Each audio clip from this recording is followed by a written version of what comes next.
I 36F am a neurologist and I absolutely love my patients and my job. I believe there is no greater honor in life than being able to help others. The road to my medical degree was not easy, and it was paved with many rejections. I was a troubled teen in high school, and I didn't get accepted into any colleges my senior year. I had to work my way up, starting with remedial classes at my local community college. When I finally got into medical school at 26, I was absolutely thrilled. I met my husband, 37M, in my third year of medical school. We have been married for 4 years now. My husband works in marketing, and I make 3 times his salary. From the beginning of our relationship, I was very upfront that I was unsure about having biological children. My dream was always to adopt from foster care, and my husband seemingly understood this.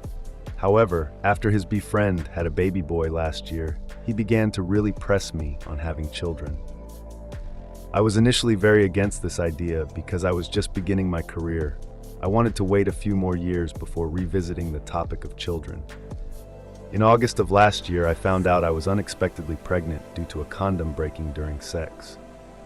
I was initially considering an abortion, but after many heartfelt conversations with my husband, we decided to keep the baby, and he would quit his job and stay home until our daughter was old enough to start preschool.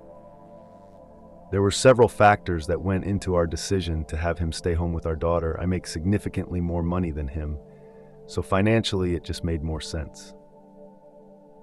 I'm in the first few years of my career as an attending physician. After 4 years of med school and a 4-year residency, I'm just starting to practice on my own, whereas my husband has been in his career for 15 years. I was very clear I had absolutely zero desire to stay home and be a housewife. I respect stay-at-home mothers, but my work is my life, and I would go crazy at home all day. This just isn't a lifestyle I want whatsoever. Finally, I am not comfortable putting my child in daycare until she is old enough to express herself verbally. As a victim of a molestation when I was young, I just do not trust people enough to leave my daughter in the hands of strangers when she would be unable to report abuse and neglect. Our daughter is 9 weeks old today, and I am preparing to return to my practice in a few weeks. This weekend, I left my husband alone with our daughter while I attended a medical conference out of state. The conference was amazing, but when I returned home, my husband began acting weird. Today, when our daughter was napping, I pressed him to tell me what was wrong. He absolutely broke down and said he doesn't think he can do this. He expressed how trapped, alone, and overwhelmed he felt all weekend. He now wants me to extend my maternity leave and is talking about trying to get his job back. This made me freak out, and I asked Tuvimos, "Well, what will we do with our daughter now?" He responded by suggesting I leave my practice and work from home. I said absolutely not, and he suggested daycare. At this point, I just lost my crap and screamed, "If I knew you were going to back out of your promise to take care of our daughter, I would have never had your child. I know I completely overreacted, and I would never trade our daughter for anything. I love her so much. But I am so upset with my husband, and I'm not sure how to move forward at this point." Comments. No Crab, 3814. Can you get a nanny? Annoying username 99. This would totally work. My husband worked from home, but we also had a nanny so he can visit our daughter a lot during the day, but he was also child-free for working. I, of course, went to the office every day. Our nanny was wonderful. You just have to know exactly what you're looking for and screen for that. Wally the Gecko. It's also worth noting that OP at least seems to be in a fair position to hire an above-average nanny. So rather than hiring some teenager or college student that's just trying to make an extra buck with a glorified babysitting gig on the days they're otherwise free, they could get an educated, certified professional whose own career livelihood would be entirely on the line were something to go wrong. And maybe financially speaking, paying for such a good nanny just so that the dad can go back to work ends up being a wash. But it'd let both of them go back to work like they want and keep their kid cared for. Silver Dryad, I was an above-average nanny. This is a great solution. My charges got very little TV, lots of trips to parks, libraries, events, living history museums. We did lots of art, music, stories, and mostly someone who talked to them, answered their questions with real answers. An enriching environment is critical to intellectual growth, and adults who are emotionally dependable are critical to emotional growth. Find a nanny who understands this and sings songs and brings treats. Chocolate candy bar NTA, but OP, I would consider the red flags here. He wanted a child and you unexpectedly got pregnant. Now he wants to go back to work and the deal unexpectedly changed. Plus, why he felt alone and overwhelmed when he stayed home, but seems no concern for you to stay home and surely feel the same. Just a Lizzie life. 2 days. He was alone for 2 days and had a complete breakdown. The baby is 9 weeks old. They pretty much eat, poop, and sleep at that age. My husband used to put the baby in the kangaroo carrier and play video games while the baby slept on his chest. Also, anyone else get the feeling he's done nothing over the past 9 weeks to help with the baby, which is why the one weekend was so overwhelming. Edit. Yes, I'm being very glib and making generalizations about what a 9-week-old is like. I still maintain he could have figured out something for 48 hours, and the whole, but my friends are having babies.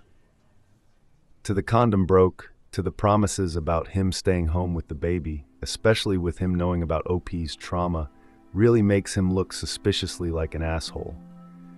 He either bit off more than he's willing to chew, or he never had any intention of living up to his side of the bargain. Update. It's been a few months since I made my original post. I'm not sure how to link it. Check my profile. I did not expect my post to get so much attention, and I was frankly overwhelmed by it.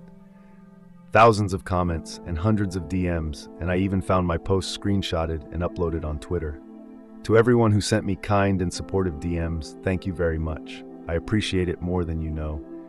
To those who sent me nasty DMs criticizing me as a mother, you are part of the reason why 40 of female doctors go part-time or leave medicine altogether within 6 years of completing their residencies. Women can want a career and a family like men have had for hundreds of years. This does not make us evil monsters. To those who sent me DMs seeking medical advice, I am not comfortable giving medical advice over Reddit, and I sincerely hope that you find the care you need. To those questioning why I was not on birth control, I address this more in a separate comment, but hormonal birth control does not work for every woman. Even board-certified OBGYNs will testify to this.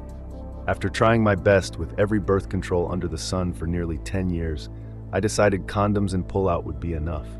Was this a stupid decision? Yes. But 40 of doctors are overweight, so we aren't always the best at taking care of our own health. Regardless, I have no regrets. I love my daughter and would not change a thing. Okay, now for the actual update. A few days after I made my original post, I realized how awful what I said to my husband was. No matter how upset I was, I never should have used our daughter as leverage in an argument. Even if I had to quit my job tomorrow and become a single mom, I would still do it for her because I love her more than anything and I would choose her every time. I still feel awful that I said this. It was truly a terrible thing to say. Another thing I dropped the ball on was not being more patient and accepting with my husband. For some context, my mother came from out of town to stay with us for the first 8 weeks after I gave birth. My husband did contribute greatly. I'd honestly say they both did 50 of the work with the baby for the first week or so while I recovered. After that, we split the work between the 3 of us. So for him to go from 2 people supporting him to being on his own for a whole weekend in a matter of about 10 days was obviously a huge shock, and I should have realized this. His complaints about feeling trapped, overwhelmed, and alone are the exact reasons why I have no desire to be a Psalm. Yes, we had a deal, but I should have given him space to express his concerns openly without me flipping crap. I stayed at my sister's with our daughter for a few days after the fight to give my husband some space. He would come to visit her every day during this period, but we agreed not to talk yet. When I came home, I apologized to him for mishandling the situation. To my surprise, he actually apologized too. He told me that he never intended to back out of our agreement. He just became so overwhelmed that he was unsure he was capable of caring for our daughter properly. He apologized for giving up so fast and suggesting that I WFH. He told me that no matter what we decided to do, I should not leave my practice. At the end of his apologies, he said that he wanted to give being a stay-at-home dad another shot. We then had a very long conversation about how we would handle things from there. He told me that caring for our daughter was not the overwhelming part. It was trying to keep up with the cooking and cleaning that was difficult. So, we decided to hire a maid and buy one of those meal kit delivery services. He joined one of those new parent support groups to help reduce his isolation. 3 times a week, my sister-in-law has agreed to come over to babysit for a few hours so he can go to the gym or have some me time. I also told him that if at any point he feels like he can't be a SAHD anymore, to please tell me. I made it very clear that while I would be slightly disappointed, I would be much more disappointed knowing that he was burnt out and upset while caring for our daughter. Since this, we've also taken steps to strengthen our marriage, going on date nights once a week. I don't yet feel comfortable leaving our daughter with anyone besides family, so most of these date nights include long walks while pushing her in the stroller or Netflix takeout on the couch. But hey, it's been working. Addressing the whole poking holes in the condom thing. No, I do not think this happened. I honestly did not even bother asking my husband this. I felt that an accusation of this magnitude would be detrimental to our marriage, especially when it was already in such a fragile state. My husband has agreed to get a vasectomy, so we don't have any more happy accidents. He is scheduled for later this year, and we are abstaining from PIV until then. This whole situation has made me realize I needed to go back to therapy, and I have been seeing my therapist for about 6 weeks now. My CSA hadn't impacted my life for about 8 years prior to this, but having my daughter and dealing with postpartum anxiety has stirred up some really dark thoughts. I know that I am being overprotective due to my trauma, and I want to work through this so that I can be a good mother and a good partner. A lot of people told me to leave my husband, and I'm sure a lot of people reading this may think that I'm making a mistake. I know that I am not. My husband had a weak moment and broke down, but he does not have a pattern of being unreliable, dishonest, or unsupportive. He supported me through my final 2 years of med school and throughout my residency. Please try to remember that my post highlighted the worst moment in our relationship. It did not show the 8 wonderful years we have had together. Comments. Calm, Kriza. Glad to hear things are looking up. Sounds like you both took some good steps to address the issues and strengthen your relationship. Vegaburger. Yes. Well done, OP. I'm happy that you guys seem to take every step seriously and are taking care of yourselves and your daughter. Very much Dutch 102 NTA. I'm mostly the stay-at-home dad. It is hard, lol. But what really helps is that my daughter goes to daycare sometimes.